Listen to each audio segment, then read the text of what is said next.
परिचय सर? यशस्वी शर्मा एडवोकेट तो सुप्रीम आप कोर्ट। सुना आपने यंग जो थे अपने अधिवक्ता, बिल्कुल उनसे बिल्कुल सहमत है? बिल्कुल क्या बिल्कुल कहेंगे? बहुत बहुत अच्छा बोला इस है। तरह की राजनीति है वो तो पार्टियां और एक स्पेसिफिक जैसे दलित की राजनीति करने वाले, ओबीसी टाइप मुस्लिम की राजनीति करने वाले क्लियर थे, इनका चेहरा छुपा था वो भी सामने आ अभी गया। तक ऐसा लग रहा था कि भाजपा जो है वो हिंदुओं की पार्टी है या मतलब एकता की बात जो है ये बिल्कुल ये कहीं ना कहीं स्वर्ण लोगों को सपोर्ट भी करते हैं ऐसा लगता था।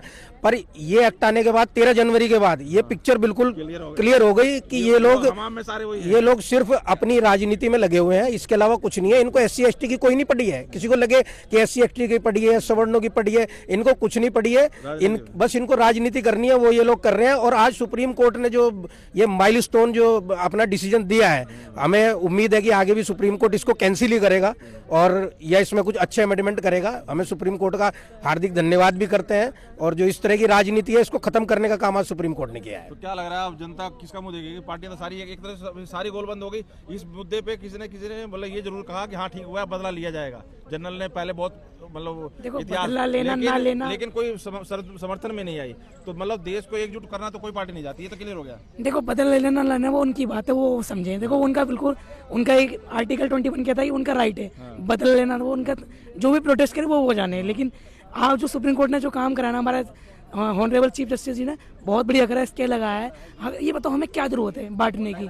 मैं पढ़ा लिखा हूँ, हमारा पूरा समाज आ जाता है ना अंग्रेजों ने बांटा है तो ये बांटा, तुम्हारी राजनीति नहीं चल रही। ये क्या हो रहा है? अब मैं इसे स्पष्ट करना चाहता हूँ आपको। ये आपने जो बात कही है इसका समर्थन करते हुए, अब क्या हो रहा है, इनको लग रहा है कि शायद हमारे काम ऐसे होते जा रहे हैं कि शायद जनता में ना चुने इस तरीके से। अब थोड़ा सा, और इनको क्या लगता था कि अब तक की स्वर्ण जो है वो हमारे साथ है, स्वर्ण साथी जो है वो हमारे साथ है। लेकिन अब इनकी ये गलतफहमी दूर होने का समय आ गया है और ये सत्ता से कहते हैं विनाश काले विपरीत बुद्धि, तो विनाश का समय शायद आ गया है। इस तरह के अमेंडमेंट ये लागू कर रहे हैं जो योगी जी का टारगेट था, कहीं ना कहीं चाह रहे हैं 27 में एक बार योगी जी को हराया जाए। देखिए वो उनका पर्सनल मैटर है पार्टी का, ये हम कुछ नहीं कह सकते इस बारे में, क्योंकि है वैसे। हाँ ऐसा हो सकता है, क्या पता ये उनको खत्म करने के लिए भी कुछ तो मतलब ये भी अब अंत में ये सवाल का जवाब कि ये कह रहे हैं कि इन्हीं को सुधारा जाएगा, ऑप्शन तो उधर कहीं नहीं है, इनको सुधारना पड़ेगा इन्हीं पार्टी को। बिल्कुल भी सुधारना चाहिए। ऐसा नहीं है कि ऑप्शन नहीं है, ऑप्शन बहुत है, ऐसा नहीं है। तक राजनीति की रोटी सेकते रहेंगे,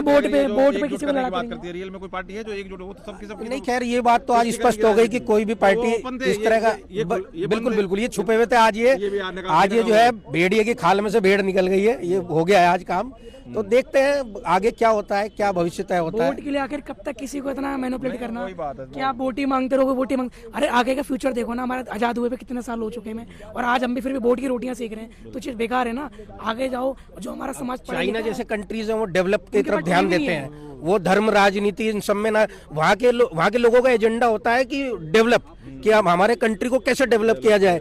और हमारे इसमें ये धर्म जातियों में बांटने में लगे कैसे किया जाए। बिल्कुल ये कहीं ना कहीं दोगला रवैया, एक रहेंगे नेक रहेंगे, सब बेमानी सी चीजें हैं। और अब आज कहीं ना कहीं चेहरा जिस तरह से बेनकाब हुआ है बीजेपी का, अब कहीं ना कहीं अब इनको सोचना पड़ेगा। और कहा जा रहा है जिस तरह जनरल लोग ही अब एकजुट होकर इनको सीधा करेंगे, क्योंकि ऑप्शन और भी कुछ है नहीं। क्योंकि उधर तो ओपनली सब तुष्टिकरण कर रहे हैं राजनीति, ये छुपे हुए थे, इनका भी चेहरा इस मुद्दे से क्लियर हो गया। बाकी आप क्या सोचते हैं, क्या रखते हैं, जरूर कमेंट करके बताइए। बहुत बहुत धन्यवाद।